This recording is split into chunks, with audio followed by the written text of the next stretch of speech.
Okay, good afternoon, everyone. This is Alan speaking, and today I'm going to talk about my EFL Students English Learning Experience Analysis. So let's get into it. So this is a table of contents. Okay, so for introduction, first I want to talk about my project focus. Okay, so this project is to learn about EFL students' English learning experience and analyze factors of success or failures. So with that being said, let's talk about our object.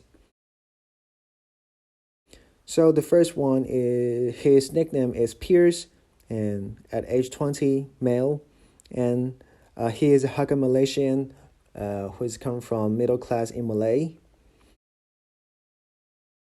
And the second object will be Michael, and she is female at age 21, and she's Hoklo Taiwanese who is came from middle class in Xinbei. Okay, so with that being said, let's get into the analysis. First, let's talk about our object one, Pierce. And here is Pierce's English learning profile. And in the learning profile, I'm going to analyze it through 5 categories, from people and environment, economics, attitude, and personality. For Pierce, he lived in an English-friendly environment where people take English as their daily necessity. And thanks to multicultural in Malay, people have to learn English speaking to communicate with others. Secondly, he came from a middle class that didn't have to worry about money when he talked about English learning. And third, his attitude towards English is optimistic, and he considers English a steady life. Therefore, he likes to learn English by really applying them in life. His personality also helps him a lot in acquiring English. He's an outgoing person that loves to interact with others significantly, especially with different cultural backgrounds. In learning style, Pierce loves to acquire English in daily conversations and online videos. Also, when he was reading an article, he prefers to focus on a larger part of it. When he encounters the words he didn't understand, he will skip them and try to get the meaning by guessing in the paragraph. And as for learning experience, he said that from kindergarten, he started to learn English. Other learning progress is similar to Taiwan. And now I'm about to share his learning story. Throughout his learning progress, he hasn't met obstacles that really bother him. And however, 3 major experiences enhance his self-esteem, from translation, correction, to communication. Okay, so now I'm going to share 3 major stories about Pierce's English learning experience. So the first story is about translation. So Pierce is a foreign student from Malay, and in his dorm, some of his roommates lack Chinese speaking ability. Therefore, when they need a translator, Pierce will volunteer to help those students. So by doing so, he learns the tips for translation and gains the courage to speak in English. And the next story is about correction. So recently, Pierce's father was working on his master's thesis, and since his father isn't good at English writing, he was checking the grammar of the paper for his father. Thus, he feels great for doing something that can help his parents. The third story is about communication. Okay, although basketball is Pierce's favorite sport, making friends on the basketball court is the main reason why he loves it. By communicating with teammates off the court, he can make a lot of friends and learn about different cultures. Meanwhile, improve his English ability through interaction with them. So that's the whole story about Pierce's English learning experience.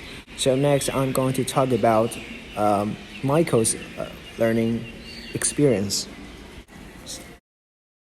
So I'm going to examine Michael's English learning experience through her learning profile. And in people environment, she lived under English-friendly environment.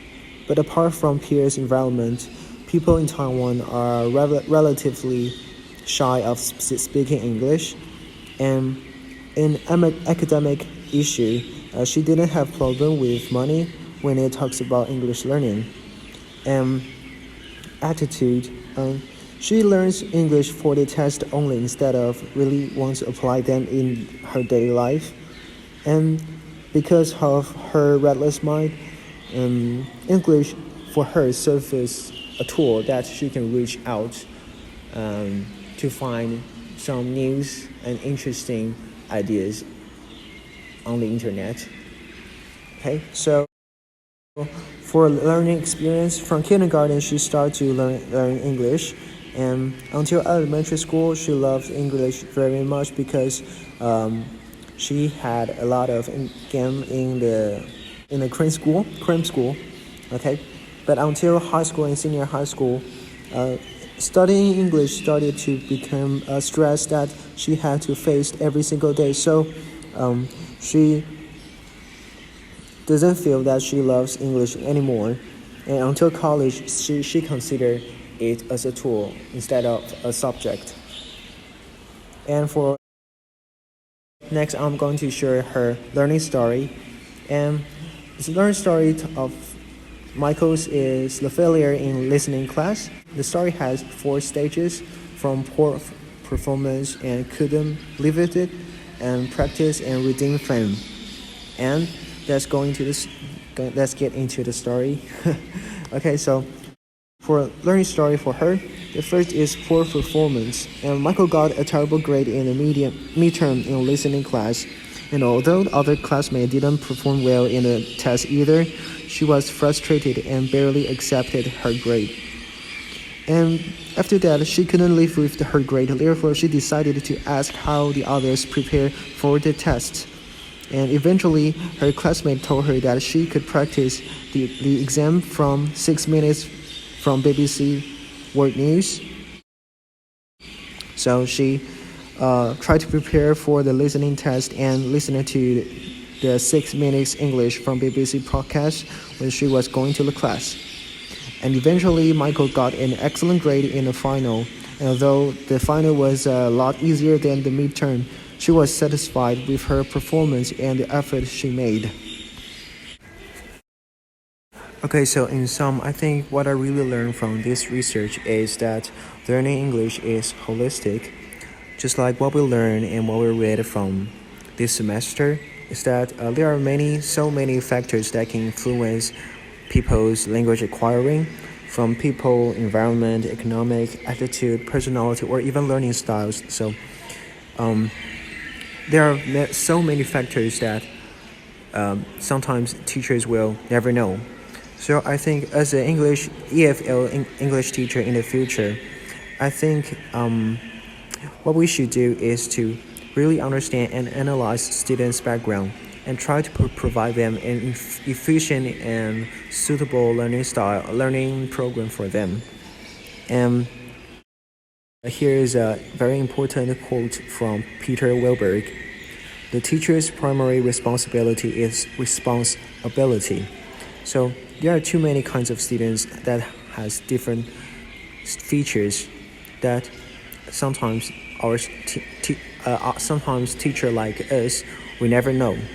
So what we can do is try to understand, analysis, and provide our teaching program, and also try to read as much as possible, just like what we learned from this second language acquisition class. So I think it is what I learned from this research. Thank you.